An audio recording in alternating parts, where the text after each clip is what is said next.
Afternoon, students. In our today's class, we are going to do the page number 61, 62 and 63 of my English reader book. It is the back exercise of your chapter Limits of Mind, the story of Eklavya, which we have done earlier. So now we are going to complete the page number 61, 62 and 63. So starting with the very first portion given to us on page number 61. तो हमें page number 61 पे सबसे starting में क्या दिया गया बेटा, add the suffix. आपने क्या करना है, सफिक्स ऐड करना है. सफिक्स क्या, वो वर्ड जो एक दूसरे वर्ड के पीछे लग के उसका न्यू मीनिंग क्रिएट करता है. तो आपने जिस वर्ड को एज अ सफिक्स यूज़ करना है वो क्या है, less. Add the suffix less to the following words and use the newly formed words appropriately in the blanks below.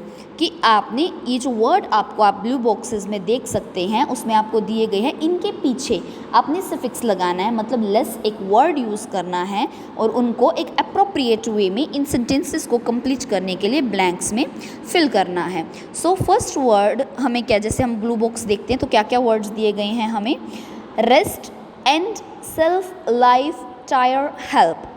तो रेस्ट आराम, बट इसके पीछे रेस्टलेस लगा देंगे तो मतलब पेशेंस ना होना, पेशेंस का ना होना, मतलब सब्र ना होना. एंड होता है अंत, एंडलेस मीन्स किसका कोई अंत ही ना हो. सेल्फलेस, सेल्फलेस का क्या मीनिंग, सेल्फ होता है स्वयं, और सेल्फलेस मतलब कि अपने बारे में ना सोच के दूसरे के बारे में सोचना. लाइफलेस, लाइफ का मतलब होता है जीवन, लाइफलेस का मीनिंग क्या हो गया, जीवन के बिना, जीवनहीन जिसे हम कहेंगे. टायर, टायर का मीनिंग होता है थकना, टायरलेस का मीनिंग क्या बन जाएगा, बिना थके. हेल्प, हेल्प का मतलब होता है मदद, और हेल्पलेस का मीनिंग क्या हो गया, मतलब असहाय महसूस करना, ऐसा महसूस करना कि कोई उनकी मदद अब नहीं कर सकता. सो we are going to complete these sentences given to us, as I am going to read the first one for you. A part.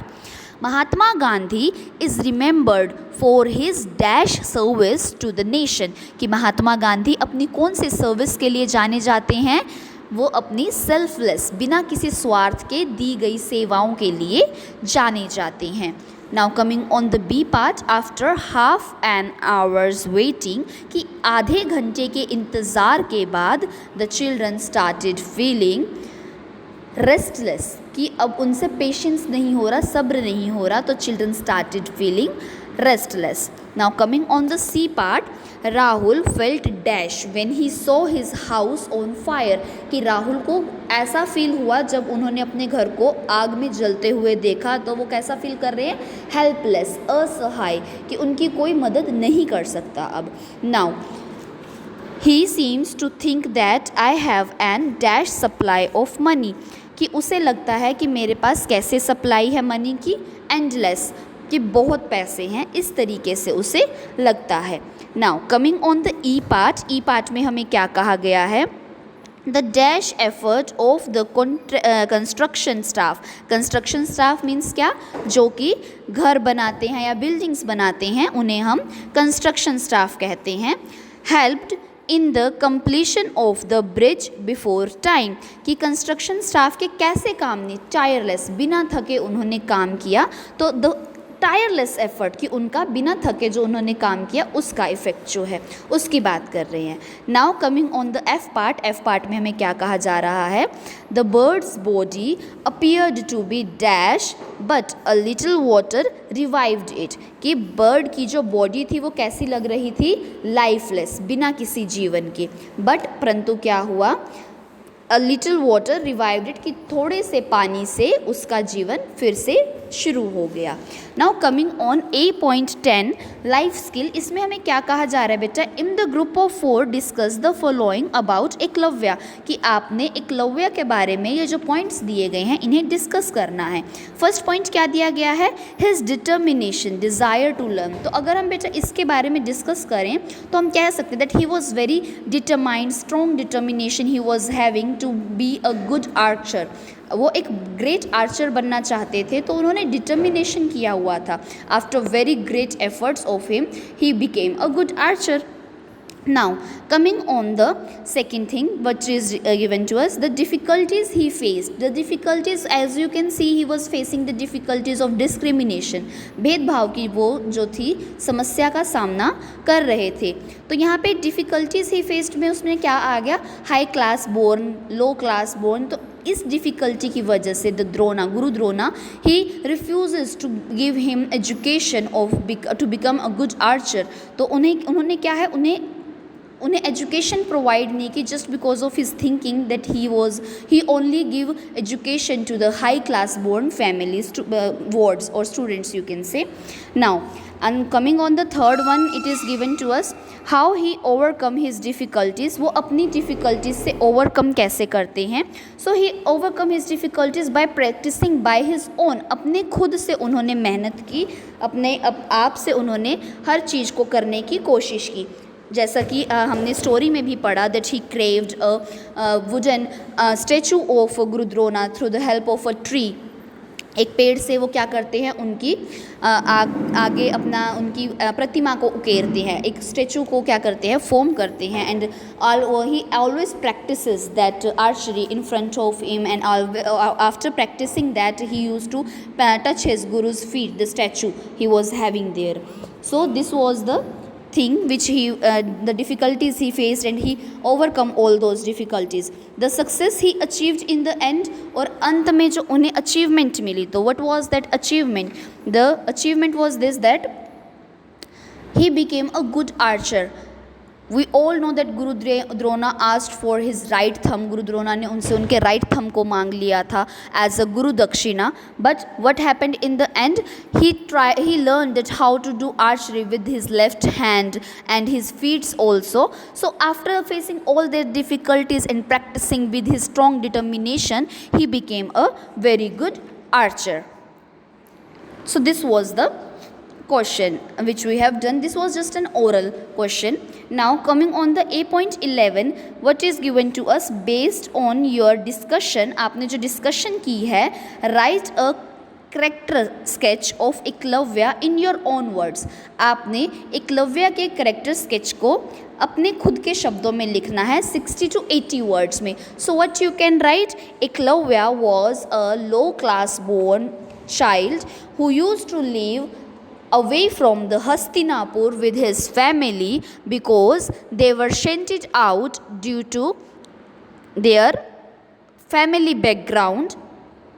And but when he came to know about Guru Drona and Arjuna, when he saw them practicing in the woods, in the jungle, so he was having a strong determination that he also want to become a great archer. And he, by facing all the difficulties of discrimination and other things, he became a great archer in the end. Even after Guru Drona has taken his right thumb as Guru Dakshina, but still he was capable to become a great archer. And even he supported Guru Drona in the battle which was placed in Kurukshetra between Kauravas and Pandavas, in which Arjuna was rival of his own Guru, Guru Drona.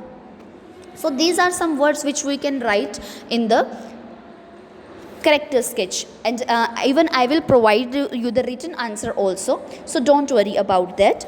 Now coming on the A.12, अगर हम A.12 की बात करें तो what is given to us? Read the proverbs given below along with their meaning. कि आपको यहाँ पे क्या दिए गए हैं? You are provided some proverbs and their meanings are also given to you.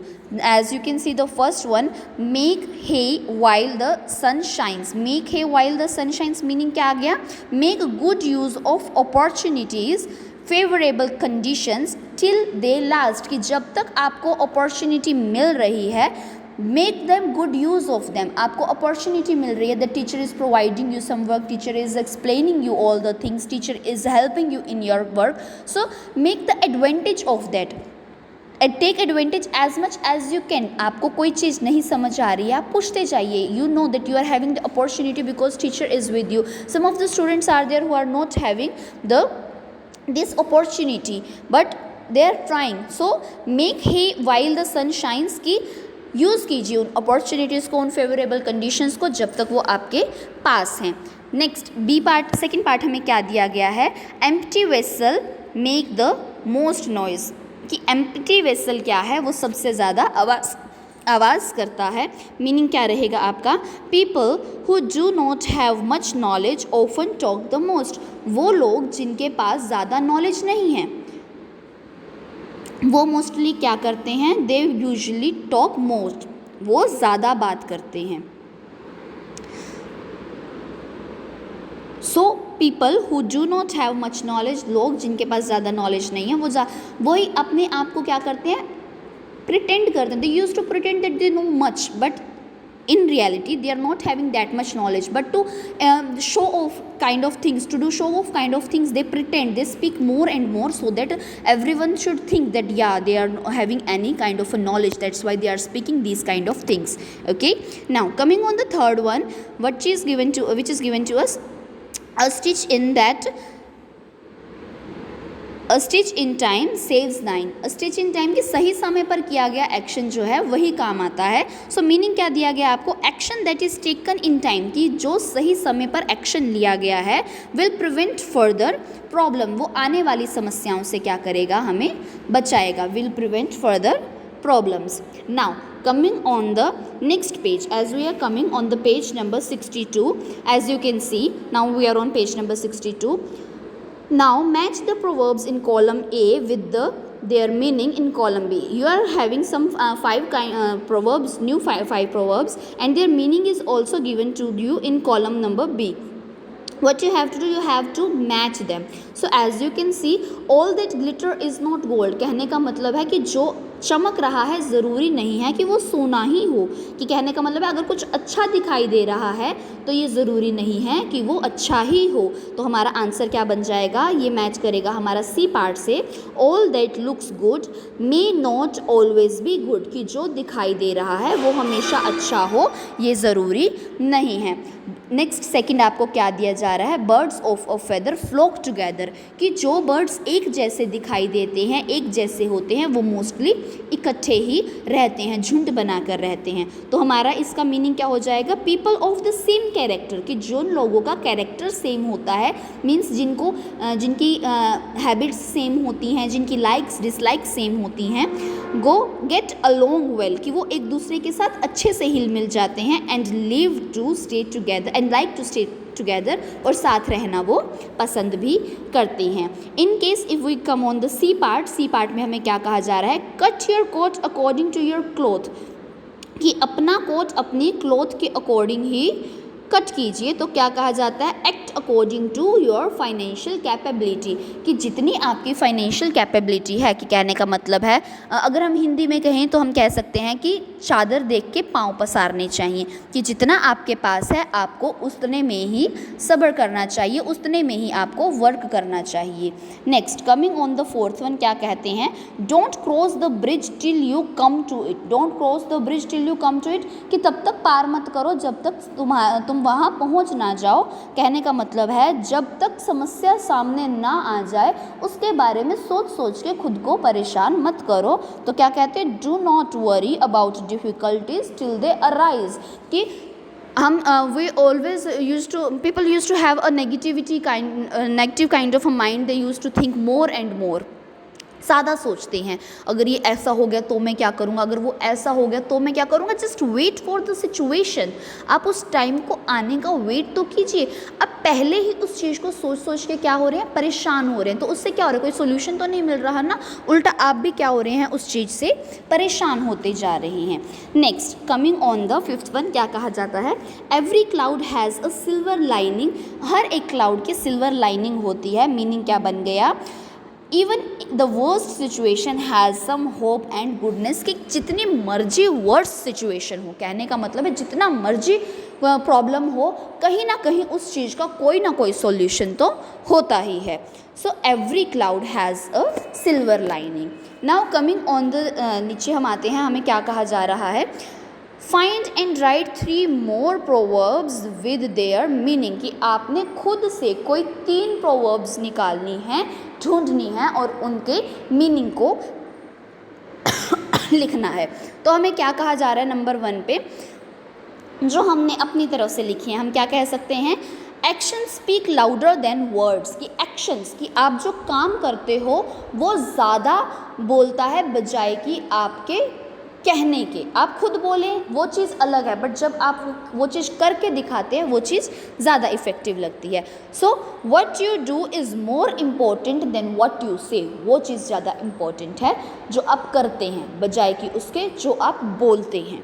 Next, if we come on the second part, क्या हम वर्ब प्रोवर्ब यूज़ कर सकते हैं यहाँ पे, डोंट जज a book by its cover, कि किसी भी चीज़ को, किसी भी बुक को उसके कवर से जज मत कीजिए। कहने का मतलब क्या है, डोंट जज समवन बाय अपीयरेंस अलोन, कि सिर्फ देख कर, इन case if a person is looking very okay, कि आप उनको देख के आपको अच्छा फील नहीं हो रहा है, बट जस्ट बिकॉज आपको वो देखने में अच्छे नहीं लग रहे हैं, इट डजेंट मीन कि वो अच्छे नहीं हैं। इट मे हैपन कि that they are having more knowledge than you, they are having vast knowledge, they are having good kind of a communication skills, means different kind of a skills they are having, but they, just because of their looks, their appearance, don't judge them. It may happen that they are knowing more and more things more than you. So coming on the third part, which third proverb which we have written, God help those who help themselves, meaning क्या रहेगा इसका, don't just wait for good things to happen, कि wait मत कीजिए कि सही चीज़ें होंगी। Don't just wait good things to happen to you, कि आपके साथ कुछ होगा उसका वेट मत कीजिए। Work hard to make them happen, work hard कीजिए कि वो चीज़ें आपके लिए हो जाएं। कि हम बैठे बैठे सोचें कि मेरा होमवर्क हो जाएगा, मेरा होमवर्क हो जाएगा, जब तक आप अपने हाथ से अपनी पेंसिल को, अपने पेन को यूज़ नहीं करेंगे तब तक वो नहीं होगा। डोंट वेट गुड थिंग्स, आप वेट मत कीजिए कि हाँ ये चीज़ हो जाएगी, ये चीज़ हो जाएगी। Just make an effort to do that, उस चीज़ को करने के लिए एफर्ट डालिए। ठीक, भगवान भी उन्हीं की मदद करते हैं जो खुद की मदद करना जानते हैं। नाउ कमिंग ऑन A.13 में आते हैं, हमें क्या कहा जाता है, you have read about Eklavya who even after losing his right thumb kept practicing, कि आप एकलव्य के बारे में जानते हो जिनका राइट थंब चला गया, उन्होंने गुरु दक्षिणा में दे दिया, बट स्टिल वो प्रैक्टिस करते रहे। Because a great Archer and even raised an army become a great Archer, जो कि क्या बने, एक ग्रेट आर्चर बने, तीरंदाज बने, और उसके बाद उन्होंने क्या किया, अपना खुद का आर्मी भी बिल्ड कर लिया। Now listen to the story of a brave boy Jitendra Kumar Sharma who fought with some robbers even after a bullet had hit him in the back, कि क्या कहा जा रहा है कि एक और हम ब्रेव बॉय के बारे में जानने जा रहे हैं जिन्होंने क्या किया, अपनी पीठ पे गोली लगने के बाद भी, उन्हें बुलेट शूट हो गई, उसके बावजूद भी उन्होंने रॉबर्स से लड़ाई करी।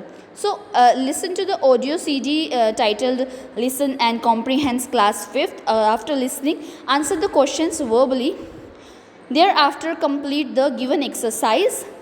The tape script is also given on page number 77. आपको आपकी बुक में पेज नंबर 77, आप जैसा कि ये देख सकते हैं यहाँ पर उस ब्रेव बॉय की जो आपको CD में ऑडियो स्क्रिप्ट है, यहाँ पे वो आपको रिटन फॉर्म में प्रोवाइडेड है। So we are going to read it out.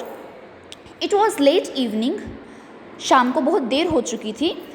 Some robbers entered the Kalyanji temple at Diggi, कि डिगी में एक कल्याणजी टेम्पल है जहाँ पर रॉबर्स ने क्या किया, एंटर कर लिया।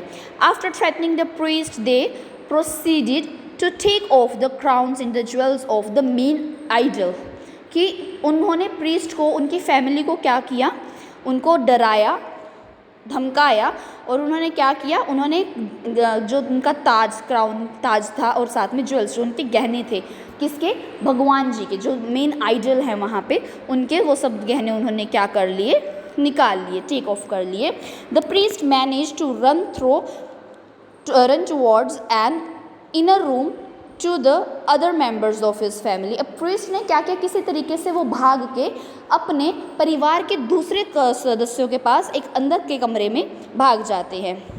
Reacting immediately his family member rush towards the temple part, कि जैसे ही उनकी फैमिली को पता चलता है वो कहाँ भागते हैं, मंदिर की तरफ भागते हैं। द प्रीस्ट 14 ईयर्स ओल्ड सन जितेंद्र, अब प्रीस्ट के 14 ईयर्स ओल्ड क्या है, सन है, 14 साल के उनके बच्चे हैं। पाउंस्ड, पाउंस्ड की क्या मीनिंग हो गया, पाउंस्ड मीन्स लपक पड़ना, किसी के ऊपर लपकना। अपॉन द रोबर्स, रोबर्स के ऊपर वो कूद पड़ते हैं। Who had the crown of the main idol, जिन्होंने मेन आइडल मतलब भगवान जी का क्या कर रखा है, क्राउन, ताज जो है पकड़ रखा है।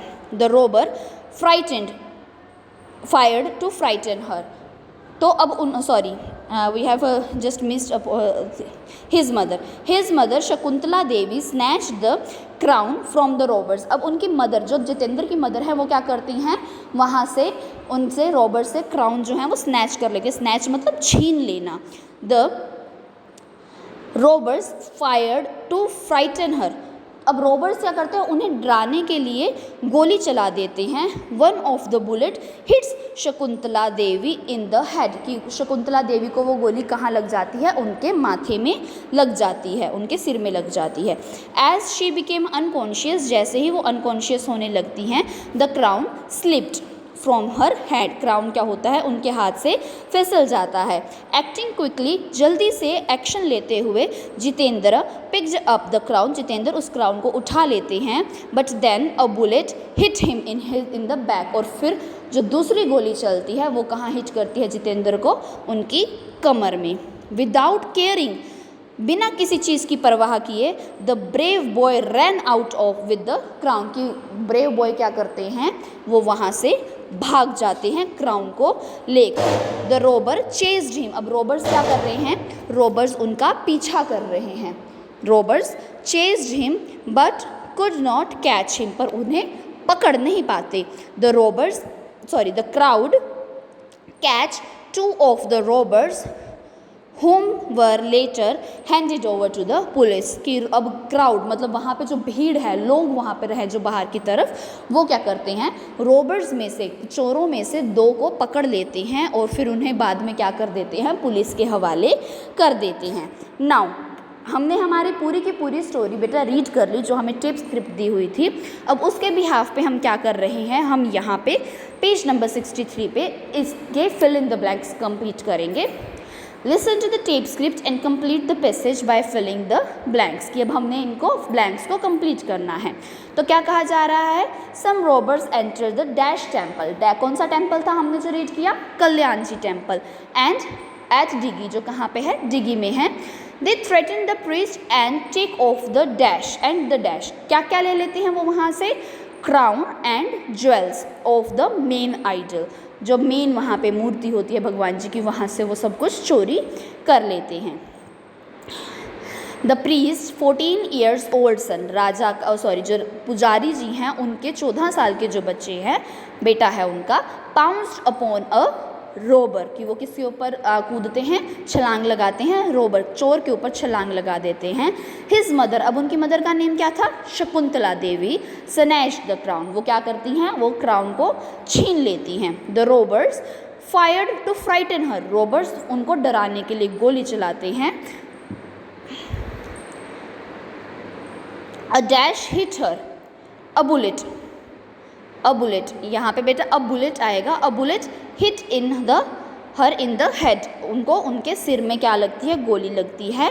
And the crown slipped from her hand, और क्राउन क्या होता है, उनके हाथ से फिसल जाता है। जितेंद्र क्विकली पिक्ड इट, उसको उठाते हैं। One of the robber bullet hit, कि one of the robbers bullet, कि रॉबर्स में से एक की बुलेट कहाँ लगती है, hit Jitendra in the back, yes back, उनकी कमर में लगती है। But still Jitendra dash out of the temple, Jitendra temple से बाहर भाग जाते हैं, तो क्या आ गया, ran out of the temple with the crown. The robbers dash him, उनका क्या करते हैं, पीछा करते हैं, चेस्ड हिम बट फेल्ड, मगर वो फेल हो जाते हैं। The crowd catch 2 of the robbers, crowd 2 robbers को पकड़ लेती है। And handed them over to the police, yes, वो उन्हें किसे हैंड ओवर कर देते हैं, रॉबर्स को, पुलिस को वो हैंड ओवर कर देते हैं। So this was the work which we have done today. हमने हमारा पेज नंबर 61, 62 एंड 63 यहाँ पे हम इसे कंप्लीट कर चुके हैं. Your homework will be that you have to complete these 3 pages in your book. Okay, see you in the next class बेटा.